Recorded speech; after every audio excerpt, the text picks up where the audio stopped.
do some mason work. Paano mag-mix ng semento,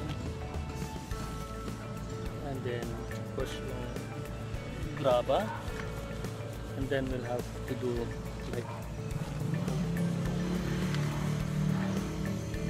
cement like this. Nakakapagod pero it's fun. What are the things that we need for the project? A pointing trowel, a metal brush, a pail of water, a bag of cement, a bag of sand and gravel. Ang una nating gagawin ay ipaghalo ang semento at ang sand at gravel, and then dagdagan natin ng tubig.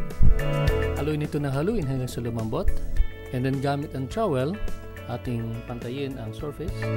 May time, pwede ka mag-selfie. Habang naibuhos mo na ang iyong pinaghalong semento at mga graba, maaari mo na ibuhos kung saan mo ito. Nilabas mo ang iyong walis tingting. Ito ay mabisa para sa paggawa ng linya. Tapos ay ganoon ay maiwasan na magiging madulas. Okay, malapit na tayong matapos at antay na lang natin na tumuyo yung ating ginawa. Ito ngayon ang matatawag natin na labor of love. Kaya lang, mayroon pa tayo isang problema, sana hindi umulan.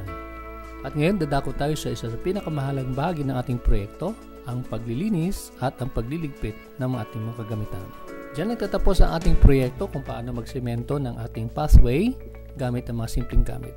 Ako mula si Benji Eugenio, LMT, nagpapasalamat sa patuloy na pagsusubaybay sa ating mga palatuntunan. Ang palatuntunan ito hatid sa atin ng Alliance of Concerned Massage and Wellness Practitioners of the Philippines or ECMWPP na matatagpuan sa Facebook group account. Ito ay libre. Sali na!